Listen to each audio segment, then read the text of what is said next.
नमस्कार मित्रों, स्वागत है आपका मेरे YouTube चैनल ज्ञान चक्र एग्ज़ाम प्रेप में।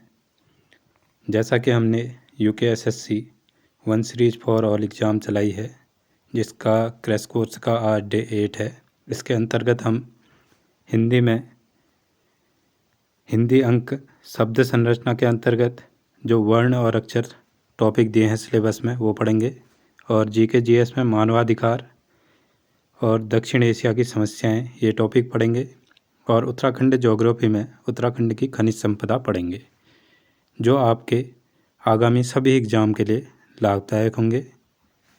ये सारे टॉपिक मैं सिलेबस से करवा रहा हूँ, तो चलिए शुरू करते हैं। हिंदी अंक 1 से 100 तक। संख्याओं में जब हिंदी भाषा में लिखा जाता है तो उन्हें हिंदी अंक कहते हैं। जैसे 1, ये 1 लिखा गया, 2, 10, 21 आदि। ये सरल टॉपिक होते हैं, लेकिन इनको एक बार देख के जाना ज़रूरी होता है। अब सिलेबस में लिखे हैं तो अब देखते हैं हिंदी अंक के जो मानक रूप प्रचलित हैं वो एक ऐसे 1, 2, 3। आप इनके वर्तनी को देखिएगा। 4, 5, 6, 7, 8, 9, 10, 11, 12, 13, 14, 15, 16, 17, 18, 19, 20, 21, 22, 23, 24, 25, 26, 27, जो ये डार्क में है ये पेपरों में आए हुए हैं। 28, 29, 30, 31, 32, 33, 34, 35, 36,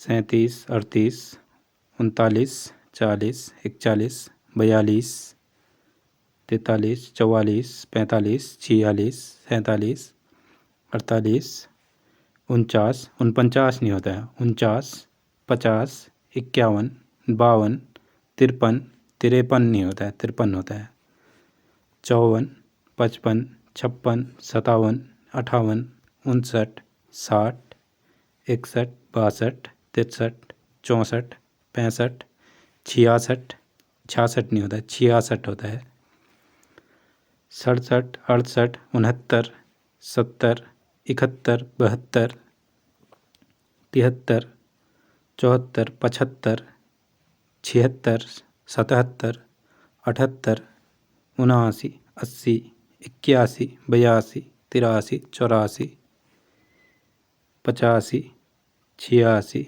87, 88, 89, 90, 91, 92, 93, 94, 95, 97, 98, 99, 100। ये जो इनके प्रचलित रूप हैं, और ये पेपरों में आया भी है। जैसे 99 आया है, वायु के SSSC ने पूछा था। क्या पता अभी भी आगामी एग्जामों में आ सकते हैं, तो ये बार देख के जाना ज़रूरी है। 100 के बाद के विशेष अंक, जैसे 100 कहते हैं इसको, 101, 202, 500, 1000, 10,000, 1,00,000, 5 जीरो होते हैं इसमें, 1 करोड़, 7 जीरो होते हैं इसमें। अब आते हैं शब्द संरचना के अंतर्गत। शब्द रचना वर्णों से होती है। यह अर्थ से जुड़ी सबसे छोटी इकाई होती है। अर्थ से जुड़ी सबसे छोटी इकाई क्या होती है? शब्द होती है। जब मैंने ये वर्ण वाले चैप्टर डिटेल में पढ़ाए थे, स्वर, व्यंजन, वहाँ मैंने सारी इकाइयाँ बताई थी एक एक करके। आप उन वीडियोस को देख सकते हैं। वर्ण सबसे छोटी ध्वनि इकाई है। परिभाषा: वर्ण वह ध्वनि इकाई है जिसे बिना टुकड़ों उसके टुकड़े नहीं किए जाएंगे। जैसे क है, इसके टुकड़े नहीं किए जाएंगे। जैसे अ, क, म, र आदि, ये वर्ण कहलाते हैं। इसके उदाहरण हैं स्वर 11, अ, ई, व्यंजन 33, क, ख, ग, घ, च।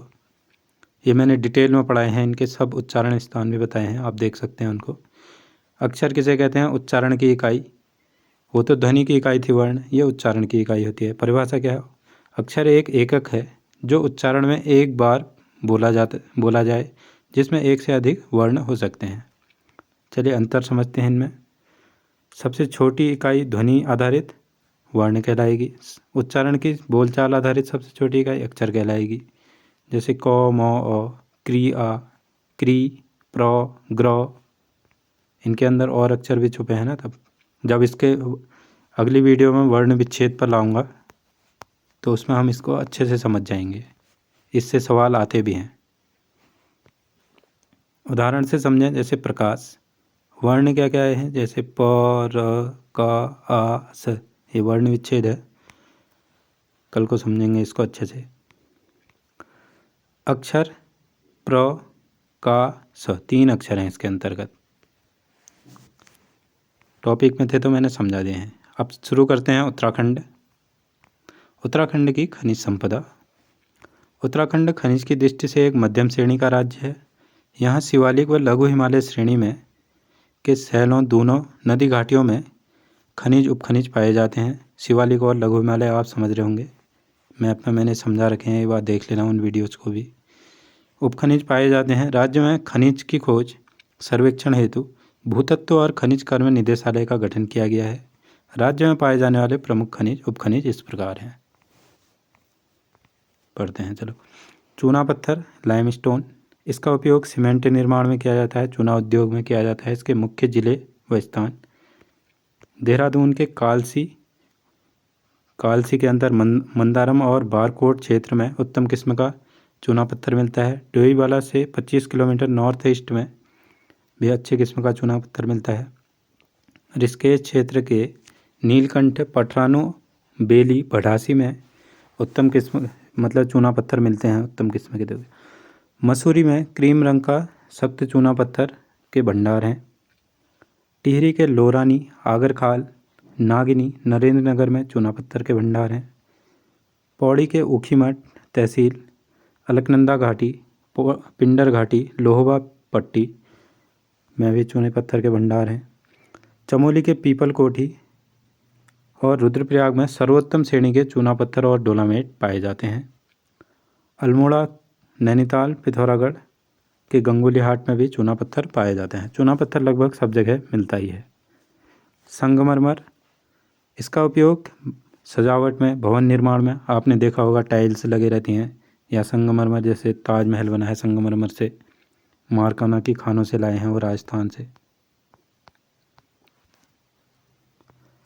मुख्य ज़िले जहाँ उत्तराखंड में जहाँ मिलता है, मसूरी में 4 मिलियन टन भंडार हैं इसके। टिहरी में पाया जाता है। चमोली की अलकनंदा और विरही गंगा घाटियों में पाया जाता है संगमरमर। मैग्नीसाइट, इसका उपयोग तापसह ईंटों, सीमेंट की भट्टियों में किया जाता है, क्योंकि इसके ताप सहने की क्षमता ज़्यादा होती है मैग्नीसाइट की। मुख्य जिले व स्थान, चमोली के जोशीमठ, तपोवन, पोखरी, मंदाकिनी, पिंडर घाटी, देवलधार आदि जगह पाया जाता है। अल्मोड़ा के झिरोली में पाया जाता है। पिथौरागढ़ के चंडाक में पाया जाता है। ये 2 सवाल तो बहुत बार आ गए हैं, झिरोली और चंडाक वाला। बागेश्वर के कुछ क्षेत्रों में पाया जाता है। टाल्क या सोप स्टोन, यह अत्यंत कोमल खनिज है, पाउडर। इसका उपयोग टेल्कम पाउडर बनाने में किया जाता है, सौंदर्य प्रसाधन में किया जाता है, साबुन बनाने में किया जाता है, पेंट बनाने में किया जाता है, कागज़ बनाने में किया जाता है, कीटनाशक पाउडर बनाने में किया जाता है, वस्त्र उद्योग में किया जाता है टाल्क का उपयोग। ये मुख्य ज़िले हैं जैसे चमोली, पिथौरागढ़, बागेश्वर और अल्मोड़ा में पाया जाता है। खड़िया चौक, खड़िया में कैल्शियम सल्फेट की पर्याप्त मात्रा पाई जाती है। इसका उपयोग पीओपी, प्लास्टर ऑफ पेरिस बनाने में, सीमेंट बनाने में, उर्वरक बनाने में किया जाता है। मुख्य ज़िले व स्थान है देहरादून के महागांव व कियारकुली में। मजरा, ये देहरादून के अंदर ही सहस्त्रधारा से 4 किलोमीटर की दूरी पर है। लक्ष्मण झूला के समीप नीट गांव व सोत नाला में खड़िया के पेटियां पाई जाती हैं। आजकल इनको ही पूछेगा ये बनाने के लिए, देहरादून में यहाँ से किस में नहीं पाया जाता है, या इन क्षेत्रों में किस में ये चीज़ नहीं पाई जाती है, ऐसे सवाल। टिहरी के सोंग नदी के किनारे रंगार व रीरा क्षेत्र में पाया जाता है। यहाँ अनुमानित 30,000 टन ये पाया जाता है। पौड़ी, चमोली, तरोसी, हुएना, नैनीताल, मंदाकिनी घाटी, पिंडर घाटी में भी खड़िया की पेटियाँ स्थित हैं। इसके अतिरिक्त जकोरा, गिरछीना, कांडा, मुआनी में भी खड़िया की पेटियाँ स्थित हैं। अब है रॉक फास्फेट। इसका उपयोग उर्वरक, कोल फॉर्मेशन, अम्लीय मृदा के उपचार में किया जाता है। मुख्य जिले व स्थान हैं इसके देहरादून, टिहरी, नैनीताल, मसूरी, दुर्माला, किमोई, मसराना, माल देवता, चमसारी, ये इसके मुख्य स्थान हैं। फास्फोराइट, इसका मुख्य क्षेत्र टिहरी का रजगेवा क्षेत्र है और देहरादून में भी पाया जाता है कुछ मात्रा में फास्फोराइट। डोलामाइट, यह पोर्टलैंड सीमेंट, पीओपी, तेजाब आदि के निर्माण में प्रयुक्त होता है डोलामाइट का। इसके मुख्य जिले हैं देहरादून, टिहरी, पिथौरागढ़। सेल खड़ी का उपयोग रासायनिक उर्वरकों, सीमेंट, कागज आदि में किया जाता है। इसके मुख्य जिले हैं पौड़ी में तो मुख्य उत्पादन क्षेत्र है इसका पौड़ी, देहरादून, टिहरी, नैनीताल आदि में पाया जाता है। गंधक, सल्फर, इसका उपयोग दवाएं बनाने के लिए, त्वचा रोग ठीक करने के लिए गंधक का प्रयोग किया जाता है। मुख्य जिले व स्थान चमोली में। राज्य में गंधक की खोज सर्वप्रथम 1957 में चमोली के सुदौला ग्राम रूपगंगा घाटी में हुई थी। गोहना ताल, बद्रीनाथ, तप्तकुंड भी इसके लिए जो है, तप्तकुंड कोई भी तप्तकुंड होगा, ज़्यादातर मतलब गर्म पानी के जो कुंड होते हैं उसमें सल्फर की मात्रा पाई जाती है, गंधक की मात्रा, तो उससे त्वचा रोग ठीक हो जाते हैं, जो चर्म रोग जो भी होते हैं वो सब ठीक हो जाते हैं इससे। देहरादून सहस्त्रधारा में भी ये गंधक पाया जाता है। पायराइट या मक्षिका पायराइट, यह लोहे का सल्फाइड है जो सल्फर का मुख्य अयस्क है। लोहे का खनिज होते हुए भी पायराइट का उपयोग लोहा उद्योग में नहीं होता है। इसका उपयोग सल्फर अयस्क में किया जाता है। इसका उपनाम है मूर्खों का सोना, कहते हैं इसको, क्योंकि इसका रंग पीला होता है तो ये थोड़ा सोने जैसा ही दिखता है। मुख्य जिले हैं अल्मोड़ा, गढ़वाल क्षेत्र। बेराइट्स, इसका मुख्य भंडार देहरादून जिले में पाए जाते हैं, बस बेराइट्स देहरादून जिले में। एस्बेस्टस, तापरोधी वस्तुओं को बनाने में, जैसे मिसाइल आदि बनाने में भी इसी का प्रयोग होता है, क्योंकि इसकी ताप जो सहने की क्षमता होती है वो बहुत ज़्यादा होती है। हवाई जहाज़ का निर्माण भी एस्बेस्टस से किया जाता है। जिले व स्थान ऊखीमठ में पाया जाता है, कांधेरा पौड़ी में पाया जाता है एस्बेस्टस, उत्तराखंड में, ठीक है, और अल्मोड़ा में पाया जाता है। जिप्सम, इसका उपयोग POP, plaster of Paris, cement, गंधक, अमोनियम सल्फेट के निर्माण में किया जाता है। इसका फॉर्मूला होता है CaSO4 × 2H2O। इससे देख सकते हैं हम, इसमें सल्फेट की मात्रा सब पाई जाती है। अगर यहीं पर इसको मैं हाफ कर दूं तो ये प्लास्टर ऑफ पेरिस का फॉर्मूला बन जाएगा।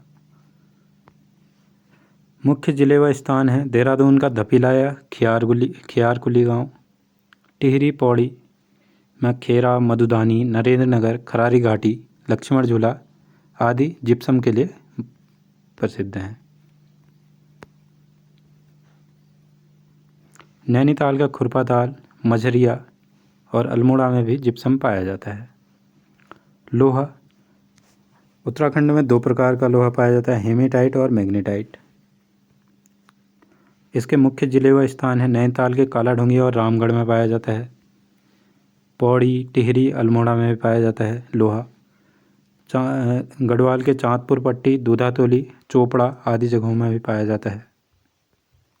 तांबा, मुख्य जिले व स्थान चमोली के नागनाथ, पोखरी, मोहनखाल, टिहरी की भागीरथी घाटी में पाया जाता है। पौड़ी का धनपुर डोबरी क्षेत्र तांबे के लिए प्रसिद्ध है। अल्मोड़ा का झिरोली, फलमंती पहाड़ियाँ भी तांबे के लिए प्रसिद्ध हैं। बागेश्वर का थैलीपाटन भी इसके लिए प्रसिद्ध है। ये झिरोली मैग्नीसाइट के लिए भी प्रसिद्ध है और तांबे के लिए भी प्रसिद्ध है।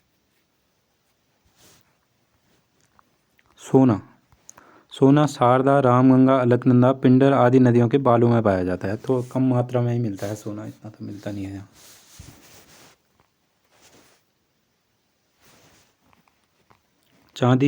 चांदी एकमात्र अल्मोड़ा ज़िले में पाया जाता है, वो भी कुछ मात्रा में। टिन, केवल चमोली ज़िले में पाया जाता है। इसको ऐसे याद कर सकते हैं, टिन चमचम करता है ना, तो उससे चमोली याद कर लेंगे। और टिन की ज़्यादातर क्या बनाते हैं हम, छत वगैरह बनाते हैं, तो देश में भी छत्तीसगढ़ में पाया जाता है ज़्यादातर टिन, सबसे अधिक मात्रा में। यूरेनियम के संकेत टिहरी गढ़वाल में मिले हैं। ग्रेफाइट होता है जो पेंसिल के अंदर जो लेड होती है वो काले कलर की, वही हुई ग्रेफाइट। तब यहाँ पे मैंने पेंसिल आदि चीज़ें भी बनाई हैं।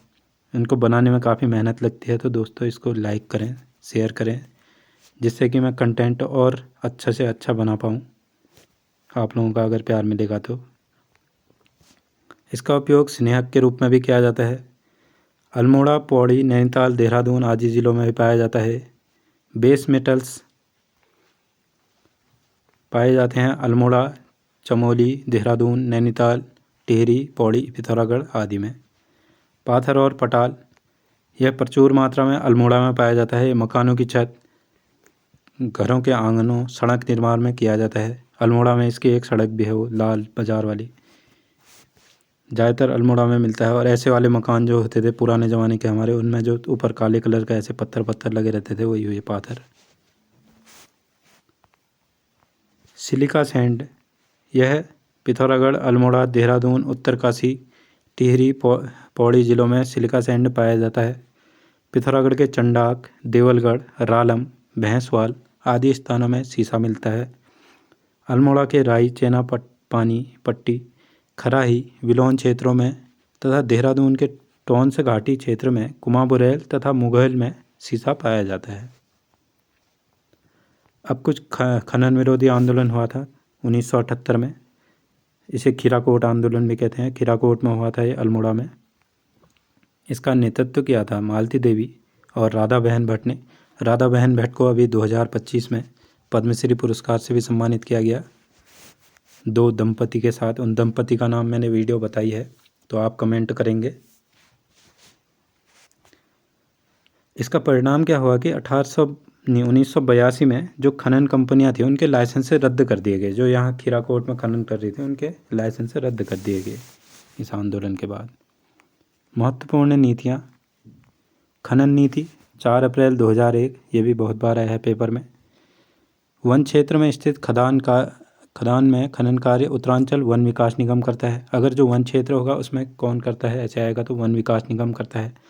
तथा अन्य राजस्व क्षेत्रों में खनन कार्य गढ़वाल विकास निगम तथा कुमाऊं मंडल विकास निगम करता है। अगर कुमाऊं में होगा तो कुमाऊं मंडल विकास निगम करेगा, गढ़वाल क्षेत्र होगा तो गढ़वाल विकास निगम करेगा। खनन नीति 2021 में भी आई। इसके बाद इसमें थोड़ा रिन्यू करके 2021 में भी आई, लेकिन हाई कोर्ट ने 2022 में स्थगित कर दी वो। फिर नई खनिज नीति और आई है। 21 मई 2023 को उप खनिज परिहार नियमावली आई। इसमें खनिज निधि, जिसके अंतर्गत 5% मुख्य खनिज से तथा 5% उप खनिज से एकत्रित करके इस निधि को जमा करने का प्रावधान है।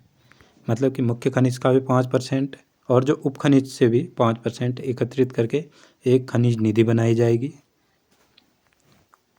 फिर जिला खनिज फाउंडेशन न्यास, खनन प्रभावित क्षेत्रों के विकास कार्य हेतु भारत सरकार के खनन और खनिज विकास और विनियमन अधिनियम 2015 के दिशा निर्देशानुसार प्रदेश में प्रत्येक जिले में खनिज फाउंडेशन न्यास की स्थापना की गई है, जिसमें उप खनिज की रॉयल्टी का 25% तथा मुख्य खनिज की रॉयल्टी का 10%, इनको याद रखना ही आएंगे सवालों में, उप खनिज का 25% और मुख्य खनिज का 10% धनराशि अंशदान के रूप में जमा किया जाता है, जो जनपद में खनन प्रभावित क्षेत्रों के विकास कार्यों के उपयोग में लाई जाएगी।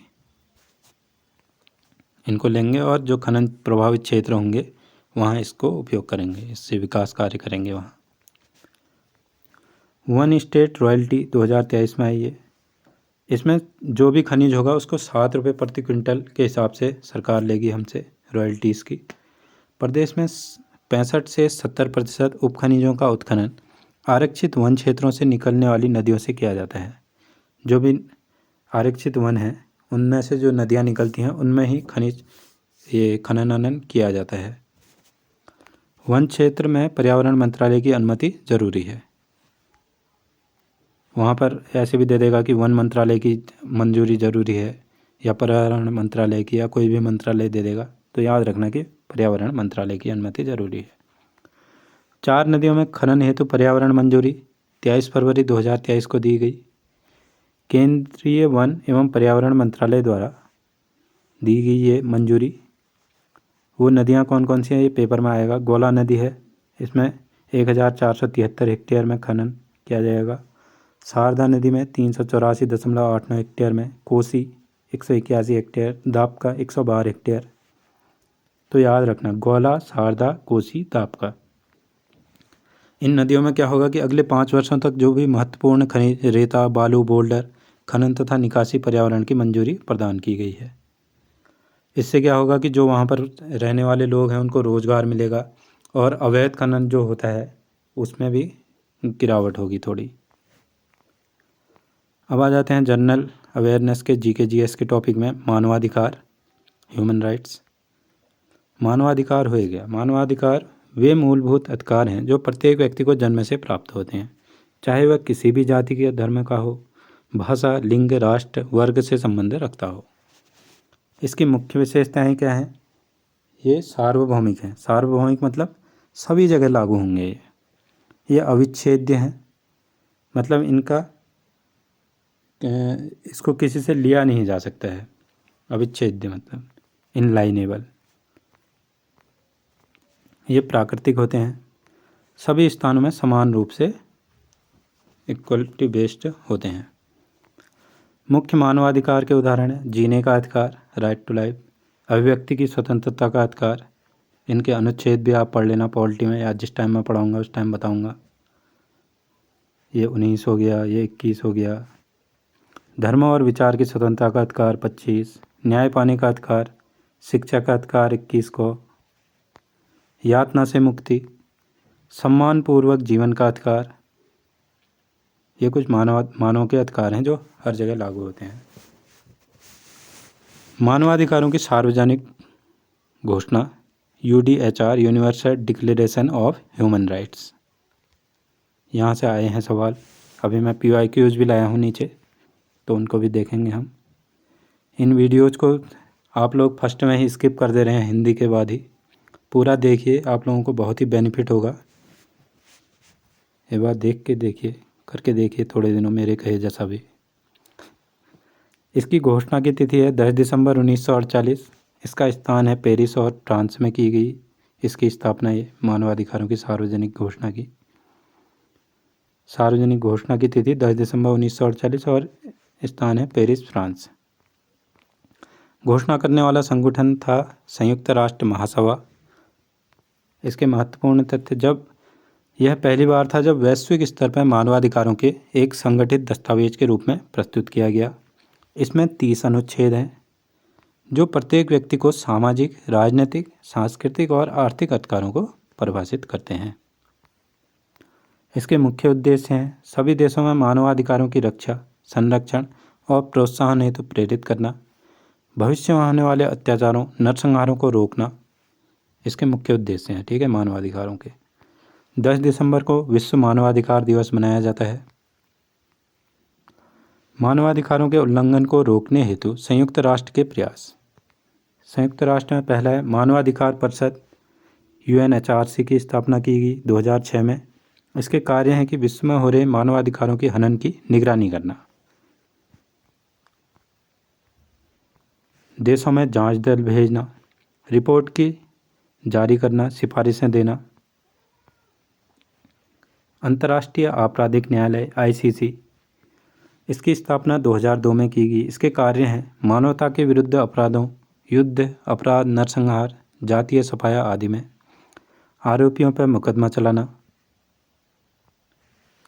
संयुक्त राष्ट्र मानवाधिकार उच्चायुक्त कार्यालय OHCHR, ऐसे ही भी दे देगा पेपर में, OHCHR का मुख्यालय कहाँ है, समझ ही नहीं आएगा वहाँ पर कहाँ से आया ये सवाल। संयुक्त राष्ट्र मानवाधिकार उच्चायुक्त कार्यालय की फुल फॉर्म है। इसका मुख्यालय जिनेवा में है। इसके कार्य हैं विभिन्न देशों में मानवाधिकारों की स्थिति की निगरानी करना, जागरूकता और शिक्षा कार्यक्रम चलाना। शांति सेना, UN पीस कीपिंग फोर्स, इसका कार्य है संघर्षग्रस्त क्षेत्रों में मानवाधिकारों की रक्षा करना। युद्ध बंदियों, शरणार्थियों, महिलाओं की सुरक्षा निश्चित करना। विशेष दूत और जांच आयोग, इसका कार्य है मानवाधिकार उल्लंघन के मामलों पर विशेष रिपोर्ट बनाना, जांच करना। अंतर्राष्ट्रीय संधियां, संयुक्त राष्ट्र के अंतर्गत अनेक संधियां बनाई गई हैं, जैसे बाल अधिकार संधि CRC, महिलाओं के खिलाफ भेदभाव खत्म करने के लिए संधि, यातना विरोधी संधि CAT, नस्लीय भेदभाव विरोधी संधि ICERD। अब प्रीवियस ईयर के जो क्वेश्चन आए हैं वो मैं आपको बता देता हूँ। नीचे है इनके सन भी लिखे हैं, कब आए हैं करके, और किस किस परीक्षा में आए हैं। UDHR किस वर्ष पारित हुआ? अभी मैंने ऊपर बताया 1948 में 10 दिसंबर।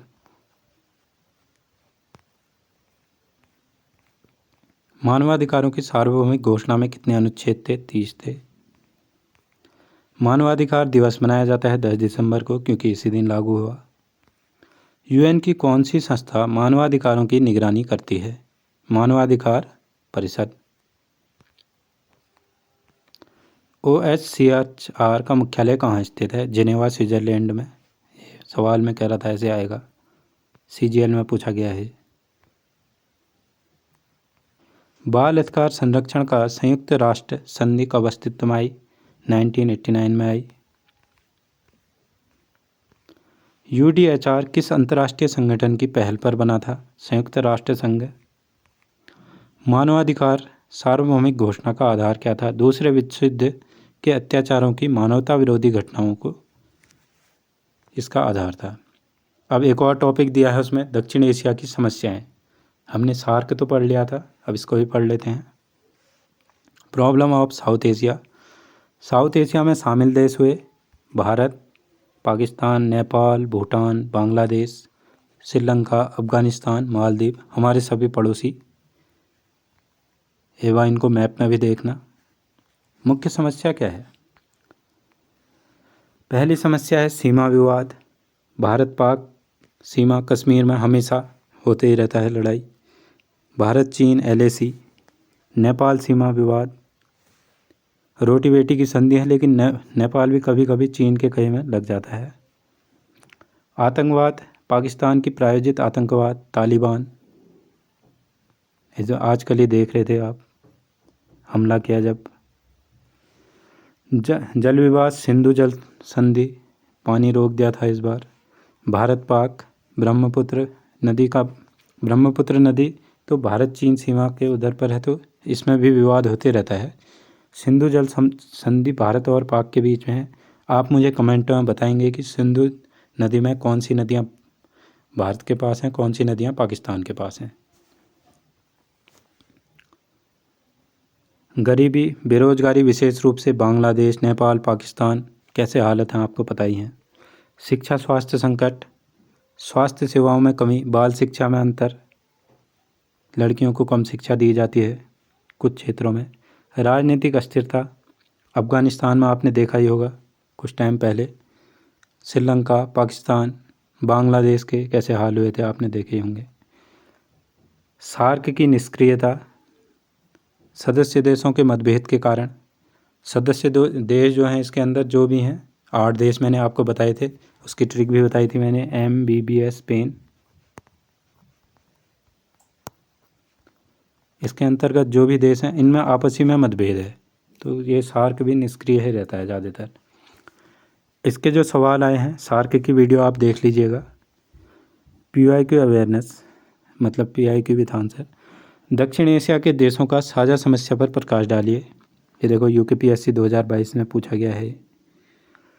दक्षिण एशिया में गरीबी, बेरोजगारी, आतंकवाद, सीमा विवाद और जल विवाद जैसी समस्याएं आम हैं। इसके समाधान क्या हैं? सार्क जैसे संगठनों को पुनः सक्रिय करना, सांस्कृतिक और आर्थिक सहयोग को बढ़ावा देना, द्विपक्षीय संवाद को प्राथमिकता देना।